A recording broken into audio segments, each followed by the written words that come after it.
کن کن سیاستدانوں نے، کن کن جرنیلوں نے، کن ججز نے اور کن صحافیوں نے آپ سے پیسے کھائے ہیں، اس کو اس ملک کی خاطر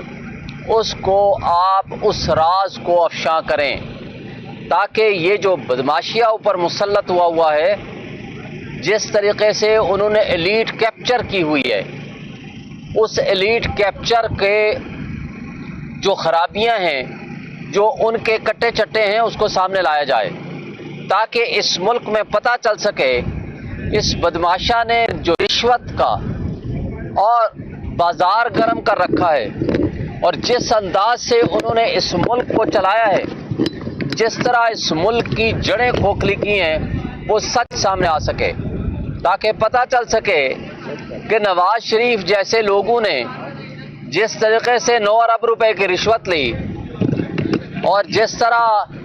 بلاول بھٹو زرداری کے لیے، بلاول ہاؤس آصف علی زرداری کے لیے سندھ کی زمینیں دے کے اور لاہور میں ان کو بلاول ہاؤس بنا کے دیا گیا کچھ 11 ارب روپے کا، یہ سارا سچ سامنے آ سکے، اس لیے کہ اس ملک کو سب سے زیادہ نقصان اس بدماشیہ نے یا اس ایلیٹ کیپچر نے کیا ہے، جو اپنے مفادات کی خاطر اس ملک کا سودا کرتے ہیں۔ دوسری بات جو خان صاحب نے بڑی کھل کے کی ہے، وہ ہے اس وقت مذاکرات کے حوالے سے، مذاکرات کے کمیٹی کے جو فوکل پرسن، جو ترجمان ہیں، کل جس طرح اس کے مدرسے پہ اور اس کے گھر پہ چھاپا مارا گیا، جس طرح اس کو ہراس کیا گیا اور اس کو گرفتار کرنے کی کوشش کی گئی، اور پچھلے 1.5 مہینے سے جو یہ لوگ وقت ضائع کر رہے ہیں، یعنی بڑی سمپل سی بات، ایک جوڈیشل کمیشن بنانے کے لیے یہ تیار نہیں ہے، اور جوڈیشل کمیشن بھی وہ جو سینئر موسٹ سپریم کورٹ کے 3 ججز پہ مشتمل ہو، یا سینئر موسٹ 3 اسلام آباد کے ہائی کورٹ کے ججز پہ مشتمل ہو، تب ہم تسلیم کریں گے، ورنہ آج سے مذاکرات ختم تصور کیے جائیں گے۔ تیسری بات جو خان صاحب نے کی ہے وہ بڑی اہم ہے، اور اس پہ بہت زور دیا ہے، وہ یہ ہے کہ جو مسنگ پرسنز ہیں، یا جو ہیومن رائٹس وائلیشنز ہیں، یا جو بنیادی انسانی حقوق کی خلاف ورزی مستقل بنیادوں پہ ہو رہی ہے، اور ہمارے پورے ملک میں اور بالخصوص اسلام آباد میں ہمارے ورکرز کے گھروں پہ چھاپے مارے جا رہے ہیں، ان کو اٹھایا جا رہا ہے، ملٹری ٹرائلز کے اندر جو لوگوں کو کسٹوڈیل ٹارچر کیا گیا، ان پہ تشدد کیا گیا، اور جس طرح 26 نومبر کو گولیاں ماری گئیں، تو ہم پورے پاکستان کے اندر جہاں جہاں مسنگ پرسنز ہیں، جہاں جہاں بنیادی انسانی حقوق کی خلاف ورزی ہیں، خواہ وہ بلوچستان کی مارنگ بلوچ کے ساتھ ان کی آواز کے ساتھ آواز مل کے، ان کو ساتھ ملا کے ہمیں پورے پاکستان میں تحریک چلانی پڑے یا پوری دنیا میں، ہم اس کو پورے انٹرنیشنل فورمز پہ اٹھائیں گے، پورے انٹرنیشنل فورمز میں ہم خطوط لکھیں گے، اور ہم اس میں اویئرنیس پیدا کریں گے، جس کے ذریعے آج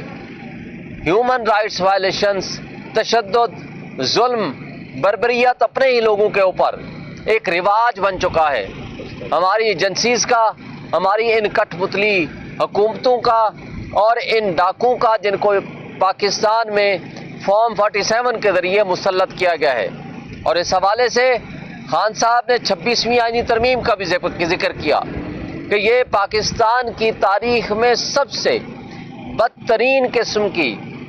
وہ قانون سازی اور آئین سازی ہے جس کے اوپر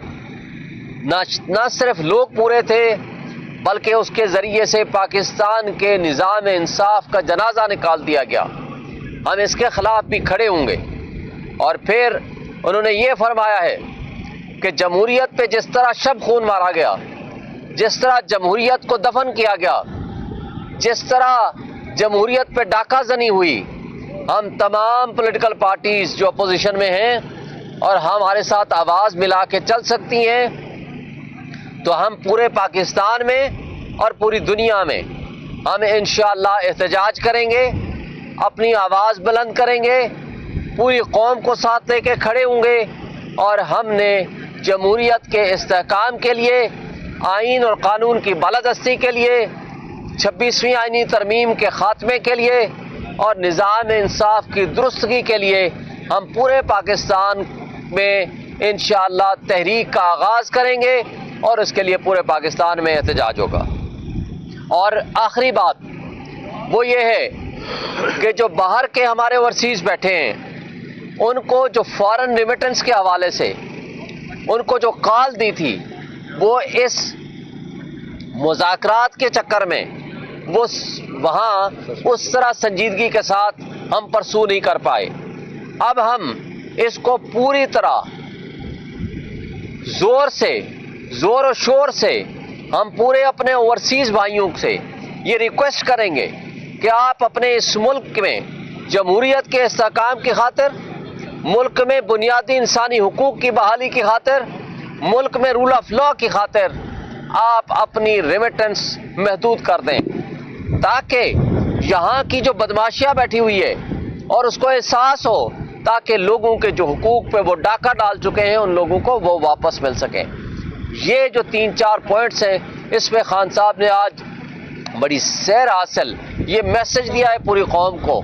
کہ یہ پوری قوم تک اور عوام تک ان کا پیغام پہنچایا جائے۔ شکریہ۔